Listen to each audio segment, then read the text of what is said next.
আসসালামু আলাইকুম। স্বপ্নের BCS.com-এ আপনাদের অভিনন্দন। আজকে আমরা আলোচনা করব কাউন্টেবল এবং আনকাউন্টেবল নাউন। আমরা এর পূর্বে আলোচনা করেছিলাম নাউনের প্রকারভেদ, ফিজিক্যাল অ্যাপিয়ারেন্সের উপর ভিত্তি করে নাউন কত প্রকার ও কী কী আমরা এর আগের ক্লাসে আলোচনা করেছি। যদি আপনারা কেউ দেখে না থাকেন তাহলে অবশ্যই ডিসক্রিপশন বক্স থেকে লিঙ্কের মাধ্যমে সেটা দেখে নিতে পারেন।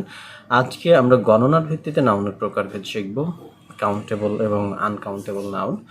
চলুন আমরা শুরু করি।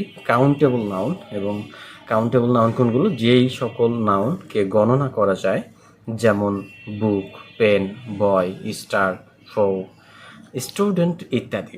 কাউন্টেবল নাউনের প্লুরাল করা যায় এবং এদের পূর্বে আর্টিকেল এ এন দি বসে। শুধুমাত্র কমন নাউন ইচ্ছে বা কমন নাউনই হচ্ছে কাউন্টেবল নাউন এবং অন্য সকল নাউন হচ্ছে আনকাউন্টেবল নাউন।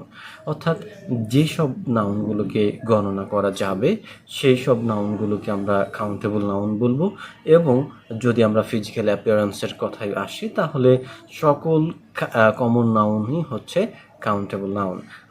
আনকাউন্টেবল নাউন যে সকল নাউনকে গণনা করা যায় না, অর্থাৎ পদার্থ, দোষ, গুণ, কাজ ইত্যাদির নাম, সেই সব নাউনগুলোকেই আমরা বলবো আনকাউন্টেবল নাউন। যেমন bread, equipment, furniture, fun, information, luggage, poetry, homework, scenery, traffic, work, hair, money, food, rice, salt, water, etc. Uncountable noun এর প্লুরাল হয় না এবং এদের পূর্বে আর্টিকেল এ এন দি বসে না। তবে ইংলিশ কাউন্টেবল নাউনকে বলা হয় কাউন্ট নাউন, আবার আনকাউন্টেবল নাউনকে বলা হয় নন কাউন্ট নাউন। আমরা কয়েকটি উদাহরণের এখান থেকে দেখে নিই। What kind of noun is fun? ফানকে আমরা অবশ্যই গুনতে পারবো না, একটা দুইটা করে। সো আমরা ফান শব্দটাকে ধরে নিচ্ছি আনকাউন্টেবল নাউন হিসেবে।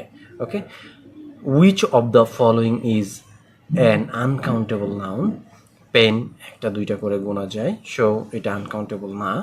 শার্ট, এটাকে একটা দুইটা করে গোনা যায়, একটা শার্ট দুইটা শার্ট, সো এটাও আনকাউন্টেবল না।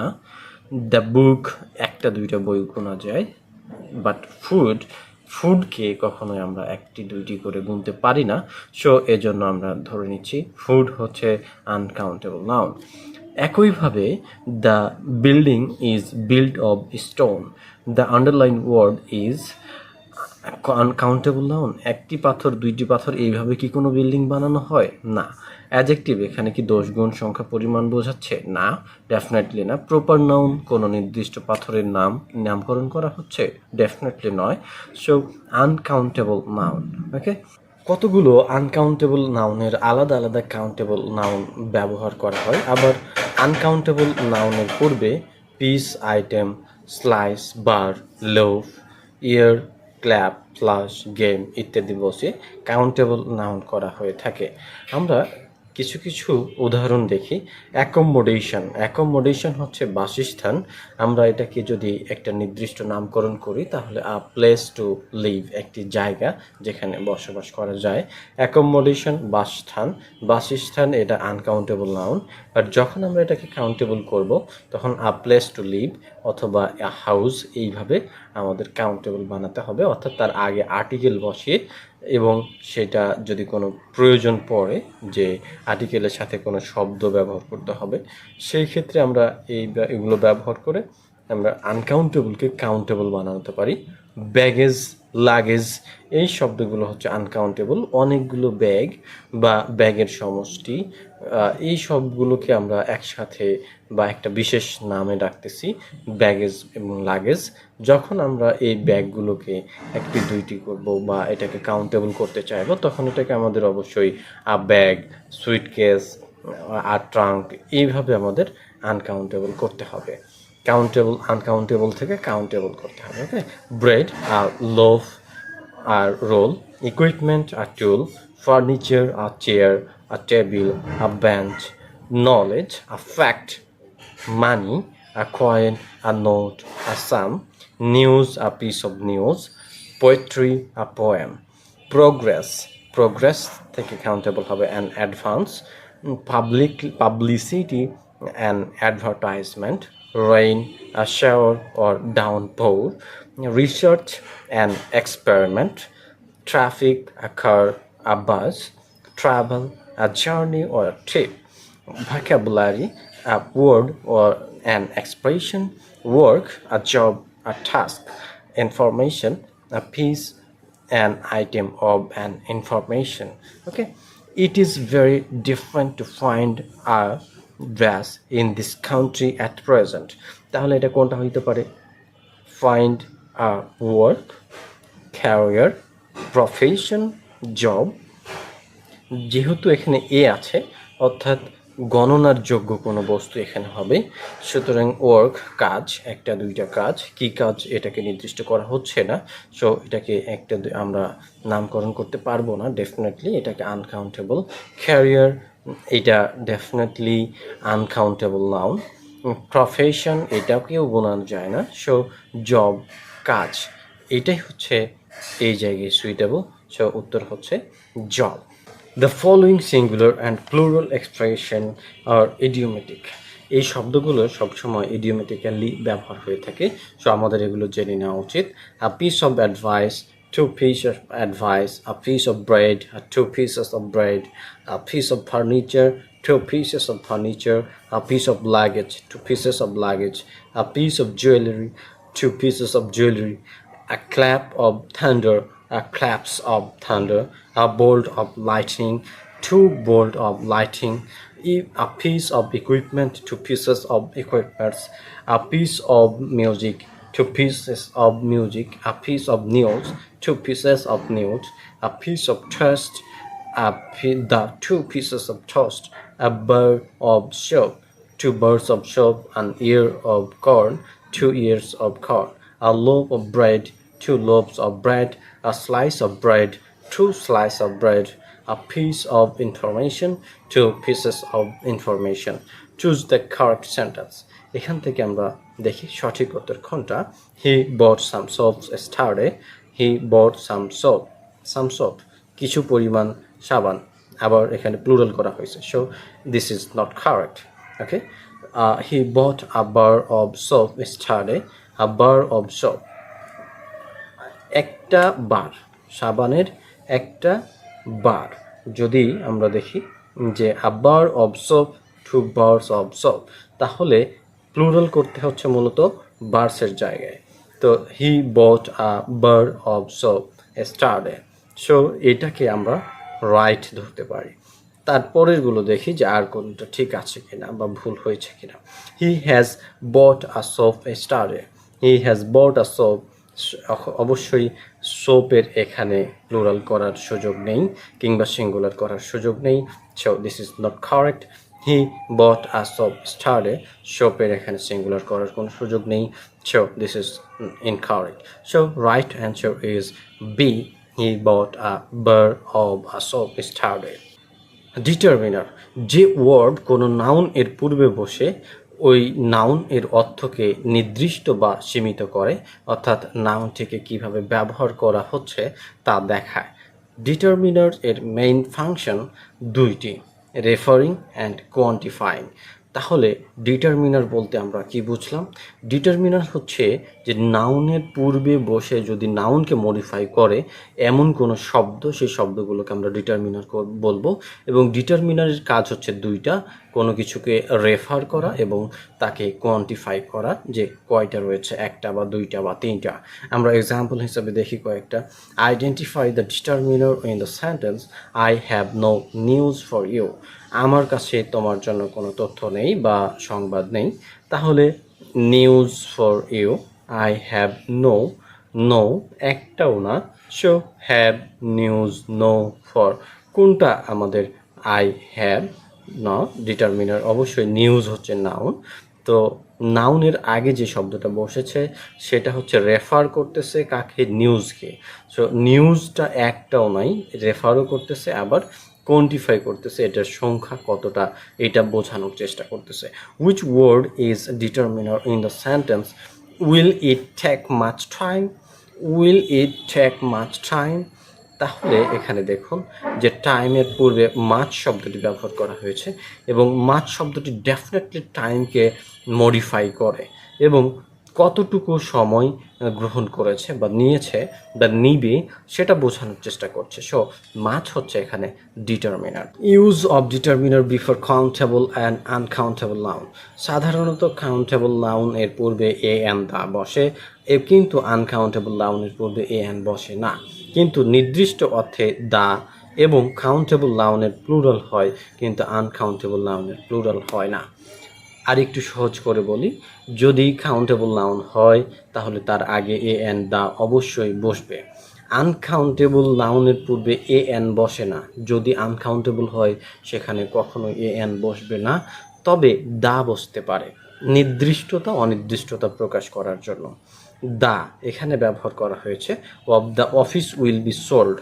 তাহলে এখানে আমরা কোনটা ব্যবহার করতে পারি? দ্য অফ দ্য অফিস, তাহলে ফার্নিচার, দ্য ফার্নিচার্সের এখানে কখনোই দ্য মানে এস বা ইএস যুক্ত হয় না। আ পিস অফ ফার্নিচার, তাহলে পিস অফ ফার্নিচার যদি হয় the piece of the furniture of the office, no, pieces of the furnitures এখানেও প্লুরাল করা হয়েছে, সো এটাও হবে না। তাহলে আমাদেরকে উত্তর হিসেবে গ্রহণ করছি আমরা এ, the furniture of the office will be sold.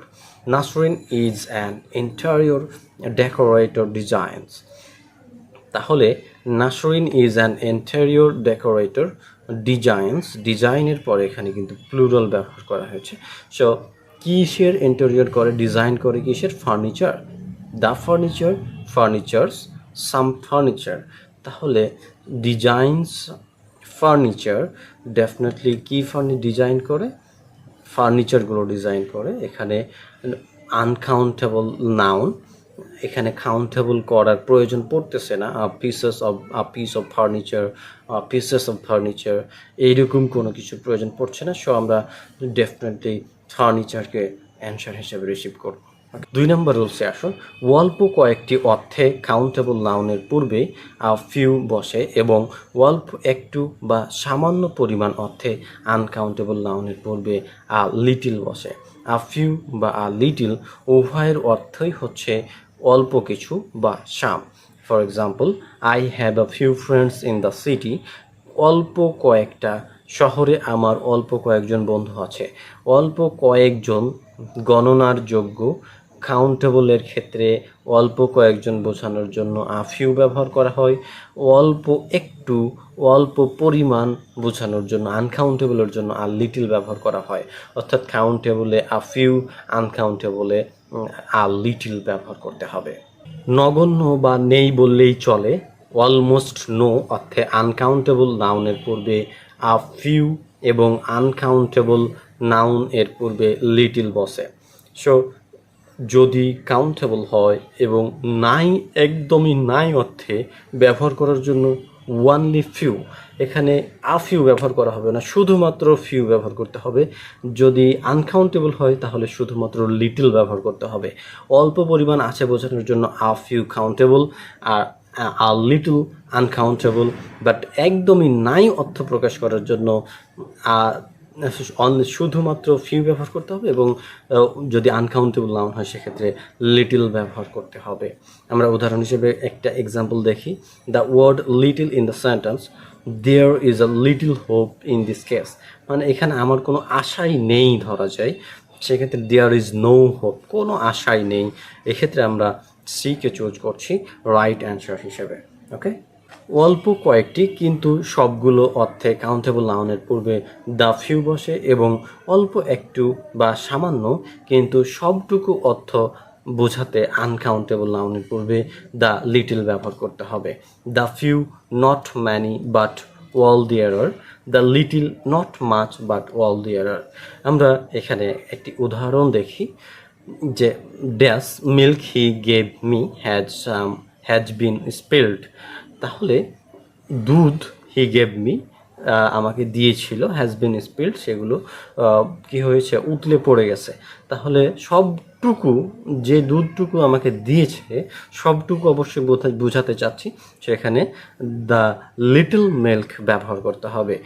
অল্প পরিমাণ দুধ, বাট যতটুকু দিয়েছি সবটুকুই, he gave me, he has been spilled সবটুকুই পড়ে গেছে। সো যদি এমন হয় যে অল্প কিছু বোঝায় তাহলে আমরা ফিউ ব্যবহার করব কাউন্টেবলের জন্য। যদি আনকাউন্টেবল হয় তাহলে আর লিটল। যদি এমন হয় যে নাই বললেই চলে তাহলে কাউন্টেবলের জন্য ফিউ, আনকাউন্টেবলের জন্য লিটল। যদি অল্প পরিমাণ কিন্তু সবটুকু বোঝায় তাহলে আমরা দা ফিউ আর কাউন্টেবলের জন্য, এবং আনকাউন্টেবলের জন্য দা লিটল যদি সবটুকুই অর্থ প্রদান করে।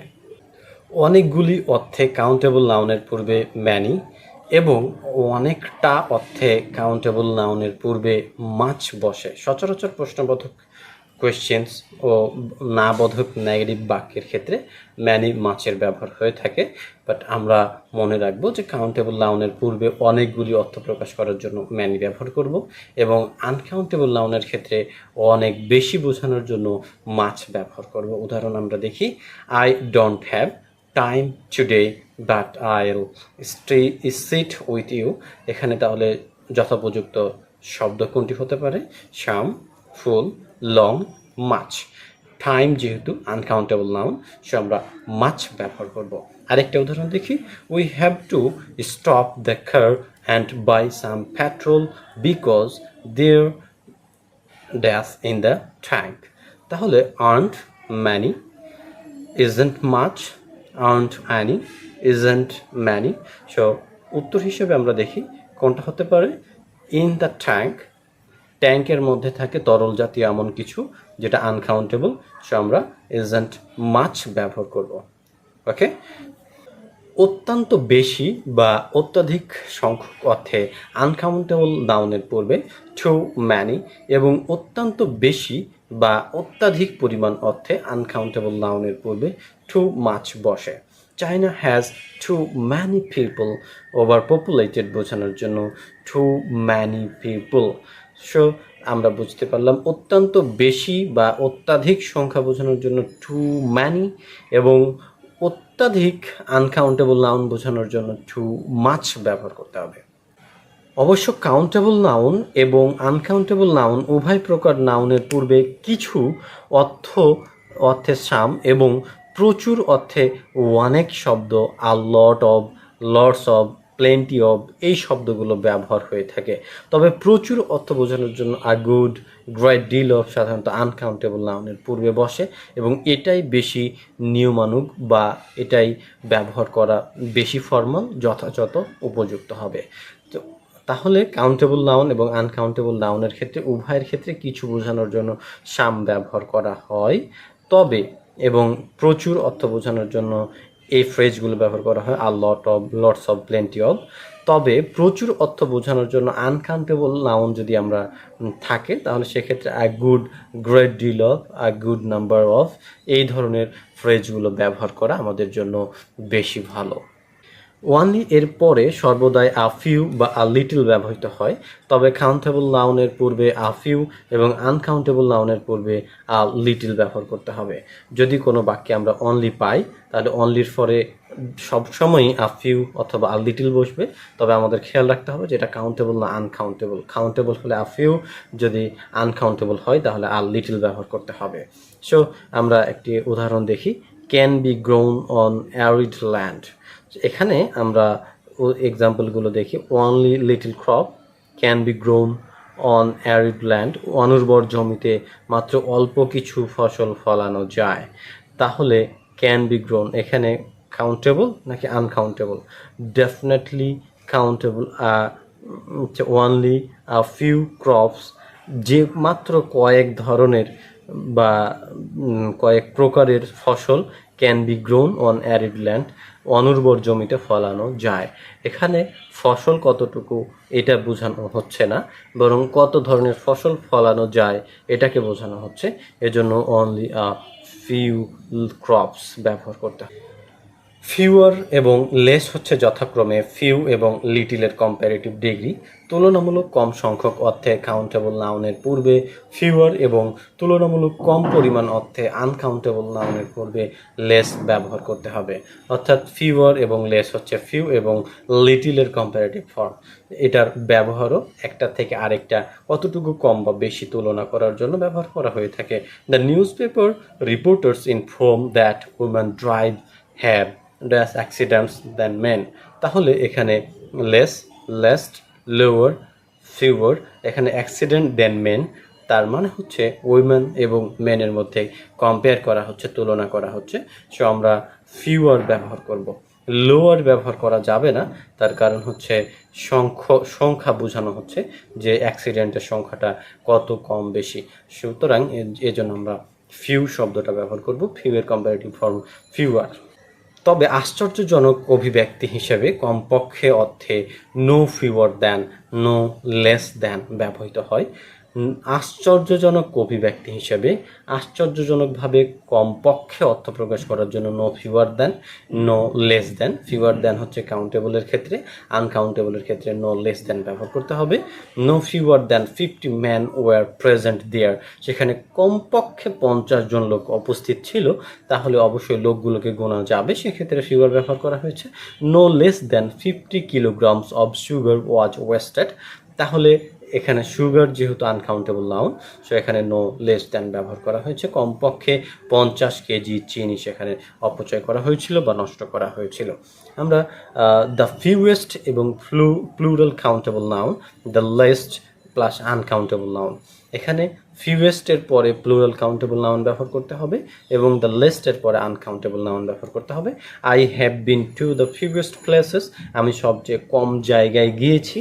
ঠিক একইভাবে he has the least experience, সবচেয়ে কম অভিজ্ঞতা রয়েছে, কম জায়গাগুলোকে গণনা করার যোগ্য, এই জন্য আমরা ফিউয়েস্ট ব্যবহার করেছি। এবং এই অভিজ্ঞতার ক্ষেত্রে এটা গণনার অযোগ্য, আনকাউন্টেবল হওয়ার কারণে লেস্ট ব্যবহার করা হয়েছে। এটা হচ্ছে ফিউ এবং লিটিলের সুপারলেটিভ ফর্ম। ওকে, মধ্যে অনেকেই, অনেকের মধ্যে বা যে কিছু সংখ্যকের মধ্যে অনেকেই বোঝানোর জন্য ম্যানি অব প্লাস হচ্ছে plural countable noun. Plural countable noun many অবের পরে এবং মাচ অবের পরে আনকাউন্টেবল নাউন ব্যবহার করা হয়। Many of them no magic, তাদের অনেকেই জাদু জানে, এটা অবশ্যই তাদের এখানে যেহেতু বোঝানো হচ্ছে, তার মানে হচ্ছে এটা অবশ্যই কাউন্টেবল নাউন। ঠিক একইভাবে much of the food is still, much of the food is still, অনেক খাবার ওই বাসি। এক্ষেত্রে দেখেন যে খাবার যেহেতু আনকাউন্টেবল নাউন, এই জন্য হচ্ছে আমরা ব্যবহার করেছি মাছ। মেরু বৈষম্য বা তুলনামূলক চরম বিপরীত সংখ্যক বা পরিমাণ বোঝাতে টু ম্যানি বা মাছ এবং টু ফিউ লিটল ব্যবহার করা হয়ে থাকে। মেরু বৈষম্য বা তুলনামূলক চরম বিপরীত সংখ্যা মানে অনেক বেশি বোঝানোর জন্য টু ম্যানি বা ফিউ, তারপর প্লুরাল কাউন্টেবল ব্যবহার করা হয় টু ম্যানি অথবা ফিউ এর পরে কাউন্টেবল নাউন, যেহেতু ডিটারমিনারগুলো হচ্ছে কাউন্টেবল। তারপরে হচ্ছে টু মাচ লিটল আনকাউন্টেবলের ক্ষেত্রে ব্যবহার করা হয়। Too much money chasing too few goods cause inflation, খুব বেশি অর্থ খুব কম পণ্যের পেছনে ছুটলে মুদ্রাস্ফীতি ঘটে, অর্থাৎ অনেক বেশি টাকায় অল্প পরিমাণ পণ্য কেনা গেলে আমরা মুদ্রাস্ফীতি বলি। তাহলে কোনো একটা বিপরীতে ওই আরেকটা অনেক বেশি বোঝানোর জন্য কাউন্টেবলের জন্য টু ম্যানি অথবা ফিউ ব্যবহার করা হয় এবং আনকাউন্টেবলের ক্ষেত্রে টু মাচ অথবা লিটল ব্যবহার করা হয়। আশ্চর্যজনকভাবে বিরাট বা বিশাল সংখ্যক বা অনেক সংখ্যক বোঝানোর জন্য অ্যাজ ম্যানি, আশ্চর্যজনকভাবে। আর একটার তুলনায় আরেকটা তুলনামূলকভাবে যতটা হওয়ার কথা ছিল ততটা নয়, এক্ষেত্রে আমরা ব্যবহার করি যে টু ম্যানি অথবা টু মাচ। বাট আশ্চর্যজনকভাবে অনেক সংখ্যাটা অনেক বেশি হয়ে গেছে এমন বোঝানোর জন্য অ্যাজ ম্যানি অথবা এ ফিউ অ্যাজ ব্যবহার করা হয়, তারপর সংখ্যাটা বসানো হয় এবং প্লুরাল নাউন ব্যবহার করতে হবে। As many as 6,000 people may have been infected with the disease, তাহলে এই যে ৬,০০০ লোক এই ডিজিজে আক্রান্ত হওয়ার কথা ছিল না, বাট হঠাৎ করে আশ্চর্যজনকভাবে ৬,০০০-এ অ্যাফেক্টেড হয়ে গেছে। এজন্য এটা আমরা অ্যাজ ব্যবহার করেছি। বাট যদি এমন হইতো যে এটা হওয়ার কথা ছিল কম বাট বেশি হয়েছে, এটার ক্ষেত্রে তখন টু ম্যানি ব্যবহার করতে হবে। অর্থাৎ আশ্চর্যজনকভাবে সংখ্যাটা অনেক বড় এমন বোঝানোর জন্য অ্যাজ ম্যানি, অ্যাজ তারপরে হচ্ছে সংখ্যা বা এক পরিমাণ, তারপরে হচ্ছে অ্যাজ বসে আমরা এই রুলসটা বা এই ডিটারমিনেন্টটা ব্যবহার করতে পারি।